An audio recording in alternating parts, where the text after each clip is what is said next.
that most men live lives of quiet desperation. It's one of my favorite quotes ever because it's true. You're just in this world where you just can't wait to just run away.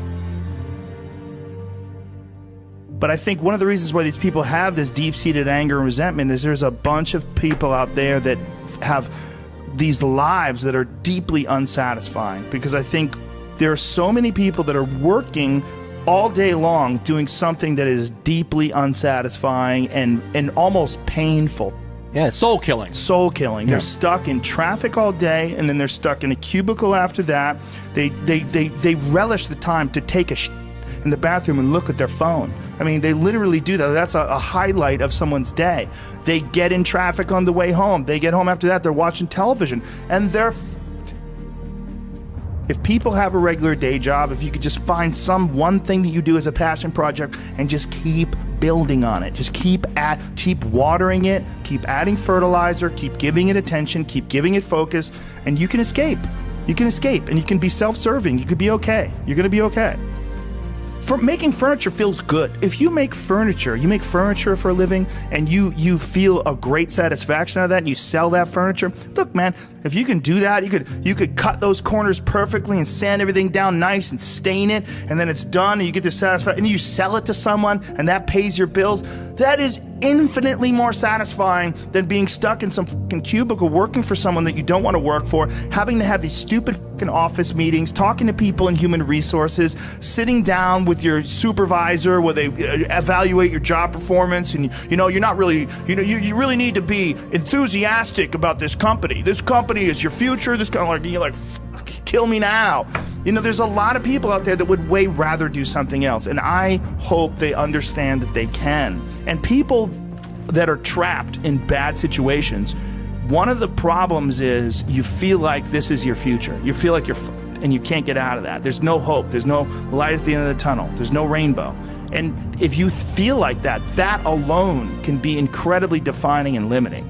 But if you look at yourself objectively and say, okay, I kind of am fucked here. I'm in credit card debt. I'm working in a shitty job. I don't like what I'm doing, but I have some ideas. I need to feed those fucking ideas. And I need to feed them and water them, and I need to set aside a certain amount of time every day to just try to make those things happen. You can do that. Everyone has a different personality. They have different interests, different things that they would be really satisfied pursuing. That's not encouraged. What's encouraged is go find a job. What's encouraged is go find some place that you can shove yourself into. Go find a square hole that you can stick your round peg and just jam it in there and shave down the top and the bottom so you slide in with all this extra space on the sides and feel like shit for the rest of your life because you need a job, because you're in debt, because you have credit cards, because you have student loans, because that's what everybody does. And so you do it too. That's what's wrong. You have an apartment you have to pay for. You have a car you leased. You have a wife that you have to feed. You have a child you have to raise. You have your mortgage. You have your this. You have your that. And that's where it all comes from. Well, the opportunity takes place usually when you're young and you don't have any responsibility. That's when you have your options. Well, your options are severely limited the more you gather responsibilities.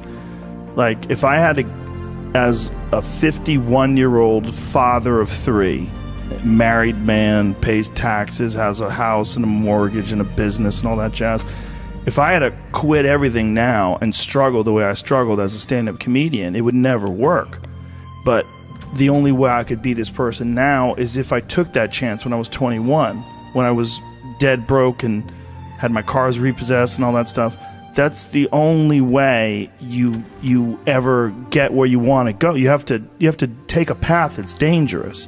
And most people want to take the safe path. And the safe path leaves you stuck in quiet desperation. Almost every time. It's hell. It's hell.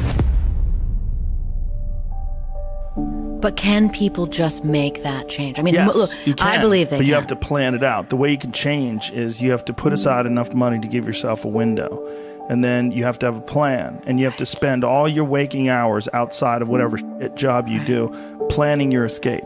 And you have to come to the realization very clearly that you f***ed up and you got yourself stuck. So whatever you're doing, you have to do it like your life depends on it. And whether it is you're trying to be an author, and if you're gonna try to be an author and you're working 8 hours a day plus commuting plus family responsibilities or whatever else you have, whatever time that you have to attack like you're trying to save the world. You're trying to save your life. You don't want to drown. That 1.5 hours a day that you have to write, God damn, you better be caffeinated and motivated. You got to go. You got to get after it. And you got to have discipline. Most people don't have those things. Most people don't understand what it's like to really go for something. And to know that the consequences of not doing that are horrific.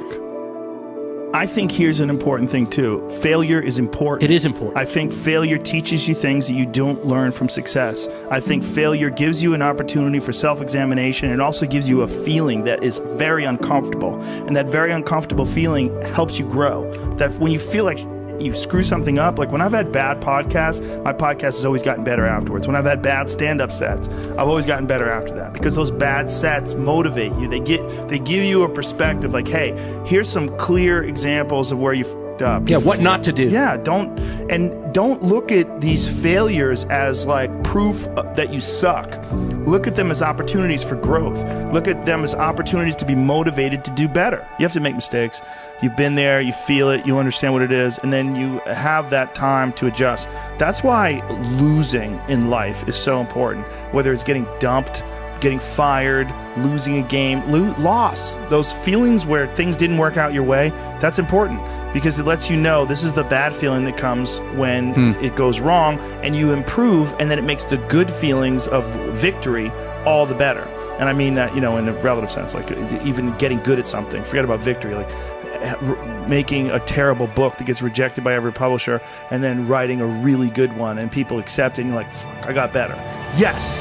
Like that's that feeling. Interesting, yeah. Those feelings of failure are really critical for your motivation. You see an old person walking down the street, you go, oh, that person's always been an old person. No, that was a baby. That was a baby that became a 90-year-old man. There's a progression that you're not witness to. You don't see it. And that takes place in everything. It takes place in authors. It takes place in comedians and musicians.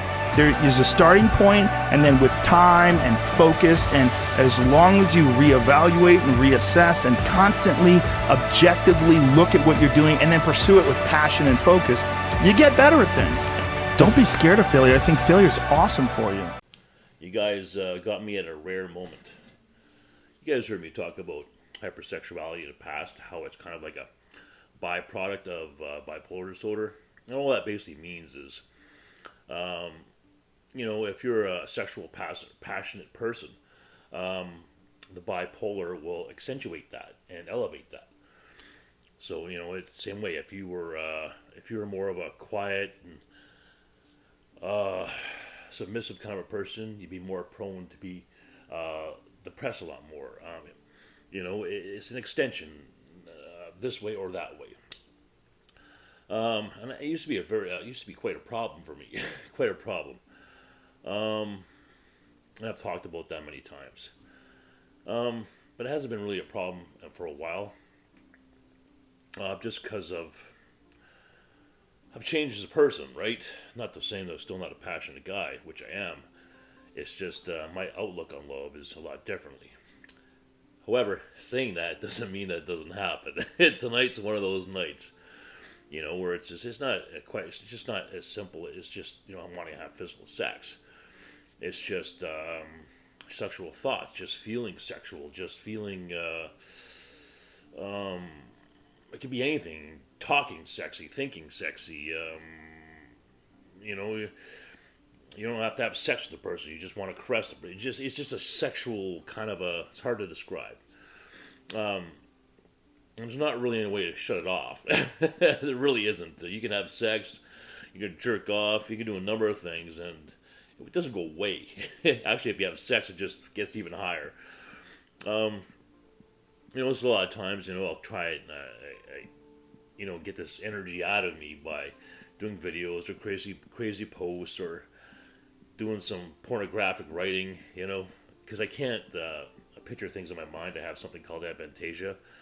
So sometimes it helps when I write something out and then I absorb the feeling of what I'm writing. It's kind of hard to explain, but that's how I kind of do things, or that's how I kind of work. My brain works.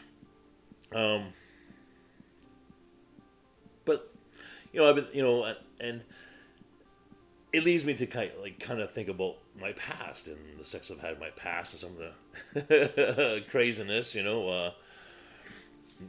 don't have bad sex. Never had bad sex. I don't know what the fuck bad sex is. What do you classify as bad sex? My sex is always good. Unless she's faking it. Apparently, it's always good for her too. So I don't know. But it led me to thinking of some crazy fucking ass stories, and I want to tell you guys a few of them. Let's see. Oh god, there's so many.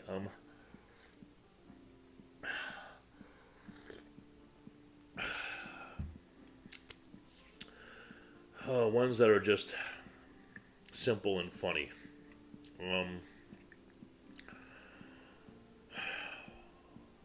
Here's one.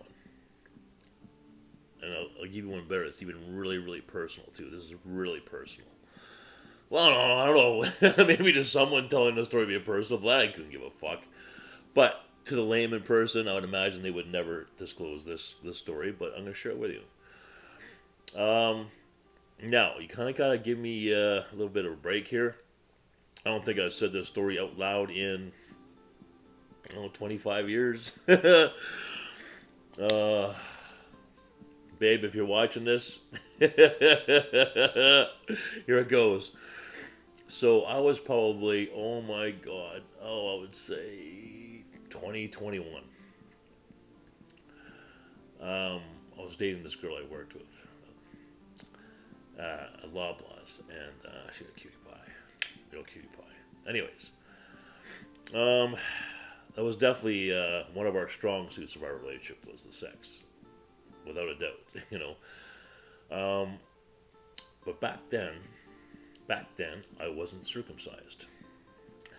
Not sure how the conversation came up at the time. I don't know if she brought it up or I brought it up, or if she was something like, "God damn, that fucking thing's ugly. Can't you do anything about that?" I don't know how it came about, but circumcision came up in the conversation. And if I'm not mistaken, she said, you can just get that fucking cut off. I'm like, well, I'm fucking 20. What do you mean? No, they can do that. I'm like, really? Next thing you know, I'm seeing a specialist, and next thing you know, I got a bandage about this round at the end of my dick, right? I couldn't tell you how many stitches I put in this fucking thing. But I did it, right? But the funny part of the story is, I couldn't tell you how long I had that bandage on. But what I could tell you is we were both sick and tired of that bandage being on that motherfucker. Because she was a very sexual, passionate woman. And me as well. Not a woman, but you guys get my drift. I don't know if we decided to, like we're going crazy here. We gotta, let's take a look at this thing and see how it's healing, right?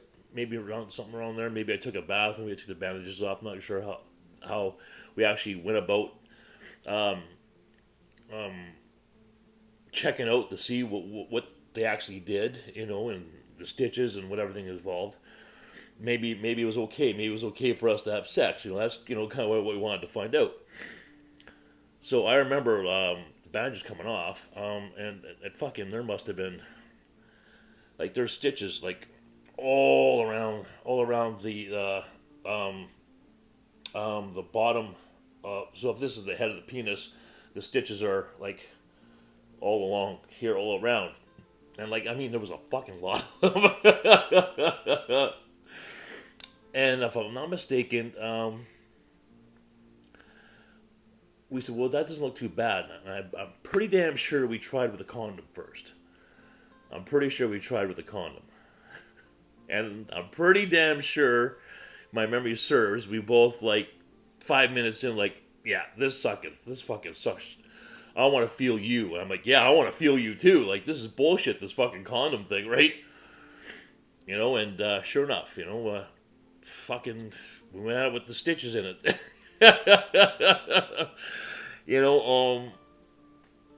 I remember being painful, but that was so overshadowed by the pleasure because it had been a while for us, right? I don't know. Ben was on there for a while.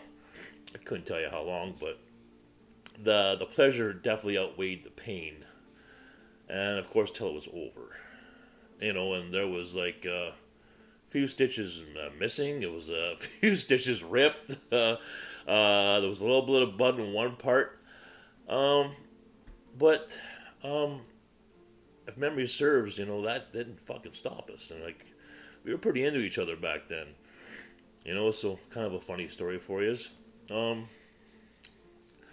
What else? What's else a funny story? Let's see here. I actually told a lot of funny stories in some of my videos. You want to hear some funny stories? Check out the comedy special I did, Sid City, SID City, CITY. The stories in that comedic set are absolutely true. Absolutely true. Some of the things I said in that video. It'd be good for a laugh. I think you'll enjoy it. Put a lot of work in that motherfucker. It took me, I'm not going to rehash that. There's lots of videos of me talking about that process. Going back to funny stories.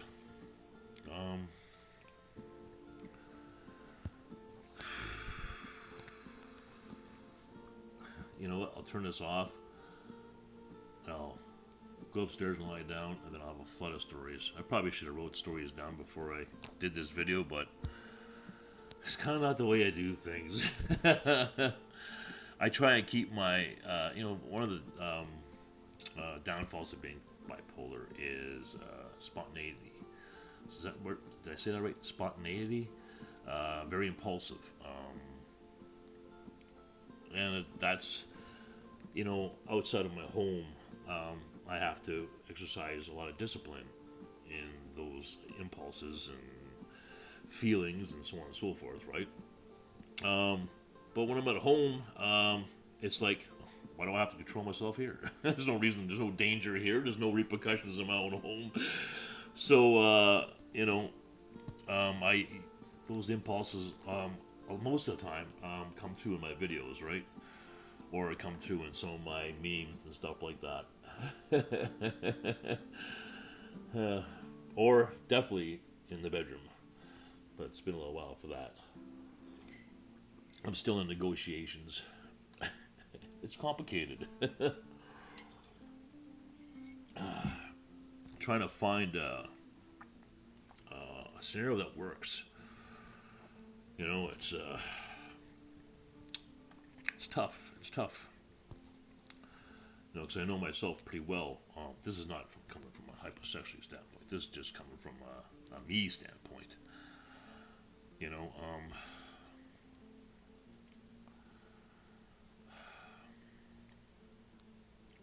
It's not fair. Put it that way. It's not fair. It's not fair.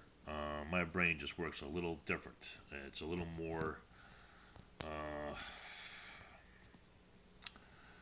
let's just say, a lot more open to options to solve a scenario, right?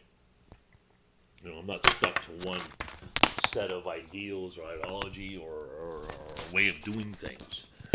With my bipolar disorder, I have to really look at all options. Like, okay, well, you can't have that. However, if you do this, and this, and this, and work this, and have this idea, and have this talk, and this person's on the same level as you, then maybe you can have somewhat of an intimate relationship. So it'd be nice. It'd be nice. Okay, I'm done pouring my fucking guts out here. Maybe that's what I needed to deflate this mood I'm in. A little bit of disclosure, so to speak, to put my levels off balance. Actually, I think it's kind of working. I think it is. I think I just learned something new today. So if I'm feeling like this, and it's a really an itch I have to scratch, I'll just do a video and say something really, really personal, and then I'll deflect it. I'll have to get back to you guys. Until I see you again, take care of yourselves, to each other. God bless yourself.